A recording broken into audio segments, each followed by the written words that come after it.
Hello students, Mr. Young here. Chapter 16, Lesson 2, Challenges to Slavery. Some interesting stuff happening in this one. Let's go take a look.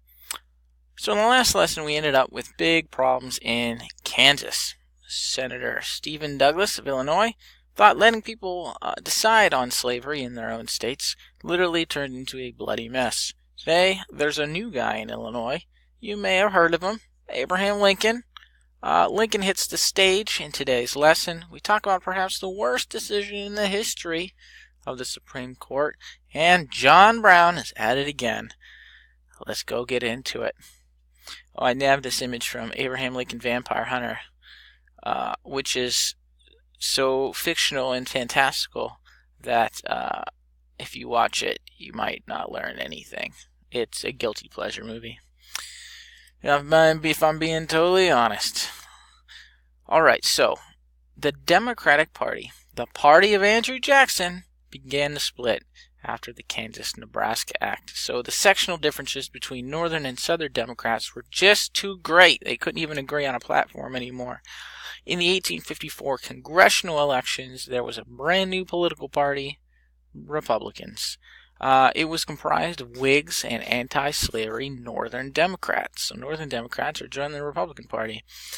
In those 1854 congressional elections, the Republicans did very well in the North. They seized power in a number of state legislatures and even took the House of Representatives. So that's like a really impressive first showing. Democrats in free states lost 75% of their elections.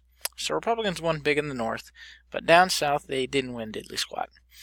The Democrats, having lost most of their positions in the northern states, won in the South. Quite suddenly, the Democrats were the party of the South, and the Republicans were the party of the North. Bumping up to the election of 1856, you had three contenders for the office of the president. The Republicans chose John C. Fremont of California. He was a famous explorer at the time. And they ran on a platform of no slavery in the territories. The Democrats actually picked a Pennsylvanian, so a northerner, James Buchanan. He had been a diplomat and former congressman. He tried to appeal to Southern whites by backing the idea of popular sovereignty, so that's states' vote on whether or not to be slave or free states. The American Party, remember them? The Know-Nothing Party? They chose Millard Fillmore. What a name, right? The American Party was in trouble, however. They all agreed that immigrants were lame. That was what they were all about, right? No immigrants. But they couldn't agree on, well, Kansas, Nebraska, and slavery in general. So a bunch of folks that wanted the Kansas-Nebraska Act repealed left the party. So they were the anti-slavery types. There's Millard Fillmore. I like to poke fun at him, but true story, he had actually served as president already at this time, so he was very qualified to do it. He had been a vice president for Zachary Taylor, and Zachary Taylor died, and then Millard Fillmore, who was the vice president, is then the president. So your book glosses over that because it's just not too pertinent to what we're learning. But yeah, true story. Millard Fillmore was president. The election of 1856 broke along regional lines. You can see here in the map. Fillmore won a good deal of the popular vote, but only won the state of Maryland. Buchanan won most of the South and a bunch of the West, and Fremont won the North. As you can see how it shook out, Buchanan won. Good luck with the mess that is the country, sir. There you go. Democrats won enough to win. Looks like at the time, New York was the most populous state. Pennsylvania still doing well with 27 electoral votes. So there you go. Yeah, you can see that Fillmore won a lot of the popular vote. Not enough, though. And besides, popular vote doesn't win presidencies. You need electoral votes. Alright, let's bump on to the Dred Scott decision. So Dred Scott was a slave that was purchased by a doctor in the slave state of Missouri. This doctor then moved to Illinois, which was a free state. Then they moved to Wisconsin, which was free according to the Northwest Ordinance, made all the way back in 1787, so it was a free territory. Anti-slavery lawyers helped Scott sue for his freedom since he had lived in states where slavery was illegal. Did this not make him a free man? They didn't know, so they sued. The legal process began all the way back in 1846, and after 11 years, the case traveled up through the court system all the way to the Supreme Court. I hope you're ready for a curveball. Chief Justice Roger B. Taney wrote the court's opinion, which is like their final report on what they've decided. They decided Scott was not free because Scott was not a person, he was property, and therefore did not even have the right to sue in the first place. As property, he could not be taken from his owner without due process, which is something we've learned about before. This is the legal process that the government must go through to take something away from you. Typically, we think of your freedom. They cannot send you to jail. They cannot take your freedom without going through the process of charging you with a crime, and then a trial, and appeals, and all that. You have to go through that process before anything is taken from you. So the government couldn't take property, slaves, from anybody without due process, which meant that, according to Justice Roger B. Taney, they couldn't outlaw slavery.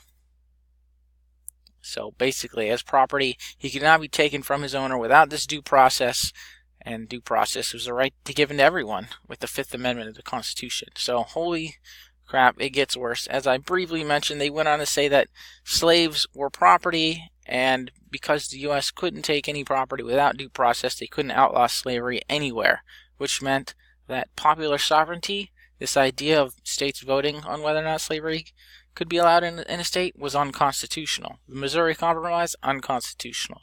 All of it. All these slavery agreements, unconstitutional. According to this interpretation of the Constitution, slavery just couldn't be banned. So, that happened. Southerners were pretty pleased with the Dred Scott decision. All the anti-slavery folk, including the New Republican Party, was pretty much outraged. Like I said, some people say it's the worst decision in the history of the Supreme Court. Okay, moving on. We have the Lincoln-Douglas debates. There was an 1858 Senate race in Illinois that reached national news. The famous Democrat Stephen Douglas, the guy behind the Kansas-Nebraska Act, he was running against the rising star of the Republican Party, Abraham Lincoln. Douglas was actually being considered for a presidential run in the upcoming 1860 presidential election. Lincoln challenged Douglas to a series of public debates, and Douglas reluctantly agreed. The main issue of these 7 debates was, of course, slavery. When pressed on the topic, Douglas said that people should be able to exclude slavery by refusing to protect the rights of slaveholders. Sort of that whole phasing out process. Douglas said Lincoln wanted blacks to be equal to whites. Lincoln denied this and said that African Americans should still be able to enjoy the same freedoms as whites. Douglas won that Senate seat, but this sort of series of debates propelled Abraham Lincoln to sort of the national spotlight in terms of publicity. Now, the last thing for the day, a little incident called Harper's Ferry. After that 1858 election and all that, Southerners were feeling the heat from the growing Republican power in government. They didn't like that this anti-slavery party was gaining national prominence, and their fears worsened after the events of Harper's Ferry. On October 16, 1859, abolitionist John Brown, that guy who killed people in Bleeding, Kansas, he led an attack on a federal arsenal, which is like a federal weapons storehouse, that was at Harper's Ferry, Virginia. His plan was to take the weapons and ammo stored there, a significant amount, and arm slaves and begin a massive slave revolt. The problem is it didn't work. This whole endeavor, which made the South very nervous, had been funded by abolitionists from the North. The attack failed. There was no slave uprising, and the local citizens and militia basically stopped the attack. And federal troops. Yeah, local citizens and federal troops. So, yeah. Brown was then convicted of treason and hung, executed. Some Northerners didn't like Brown's violent ways, but some of them were, they kind of supported it, and they saw him as a martyr.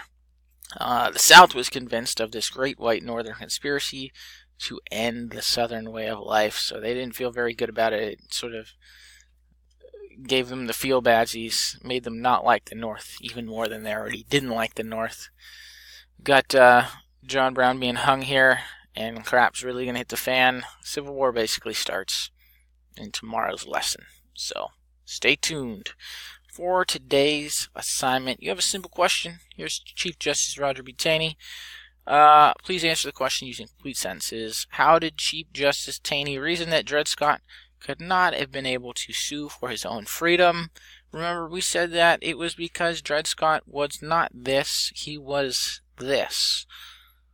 And that meant he couldn't sue the government.